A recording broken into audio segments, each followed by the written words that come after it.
Good morning and welcome to your Farm and Home Show. My name is Joanna Coles, and this morning we're visiting with Dr. JD Green with the University of Kentucky's Extension Weed Scientist there. Good morning, JD. Good morning, Joanna. Well, I'm glad you're here today because we're going to talk just about some general weed control options. A lot of people they'll call and they'll say, I have weeds. How do I get rid of them? But there's a process that we probably need to go through to make sure that we're targeting the correct weed with the correct product at the correct time. That's an important statement to realize is that oftentimes that we're looking for a silver bullet to solve all our problems, and that's not always the case because we need to, first of all, properly identify the weed problem or problems that we're trying to address. And there could be multiple in a pasture, hayfield, or even a lawn situation. There could be multiple weed species there. So we would need to know exactly what all of those are because they don't act the same, right? Oftentimes there is a complex of different species of weeds that we're dealing with, but typically it's one or two key ones that we're most concerned about at any point in time. And some of them, one of the things I often talk about in some of the programs I do is it's important to know your weeds.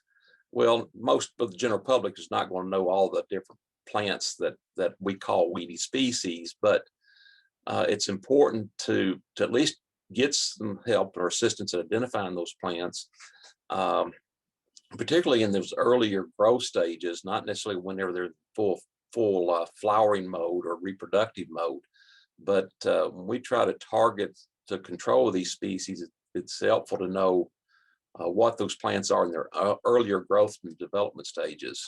Key part of that is it a annual species, meaning it only reproduces by seed? Now, some plants still that primarily reproduce by seed might be classified as biennials, meaning that it may take more than a full season to complete the reproductive phase.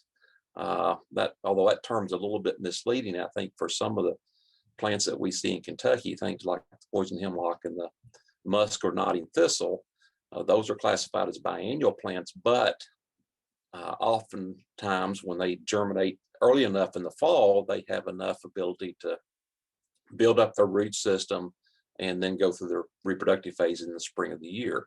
And then the other major category of weeds that we deal with are the perennials. And these are the plants that not only reproduce by seed or have that capability, but also can propagate new plants from their vegetative root system, whether it be a creeping root or a rhizome. The plants have the ability to overwinter in their vegetative growth stage, if you will. Probably a good practice to have is to go out and scout your pastures and hayfields if you've had issues there before and just look to see things that are not desirable species there. And they can always take pictures, dig it up, bring it to the extension office, and we'd be happy to help you identify those. And if they're really hard, we'll take pictures and we'll send them to you, JD, for help because a lot of Right. times they are confusing when they're young like that and it's really hard to tell. Absolutely. And sometimes we can do a pretty good job of identifying these plants from photographs. But even there are times when even actual physical samples are sent into our herbarium for identification purposes. We still may not have enough of the right part of the plant to make a real positive identification. But many of the times we can do a pretty decent job of helping you identify those plants just from a photograph. But it's important to collect as much of the plant as possible when you submit those. Absolutely. And then once we figure out what it is, then we can kind of move on and go into how best to control that. And I know there's a publication that has a really nice chart of the particular weed and then maybe what products and what time of year to actually spray. Now, we have a publication for the pasture weeds that we are more common here in Kentucky. And there's a chart on the back side of there's some photographs in the front page, and the back page is a chart where we try to help individuals get the better understanding of when is the best time. If you're going to use herbicides for control, it gives you the best possible window to get the most benefit from using a herbicide treatment. Absolutely. And so we all have weeds.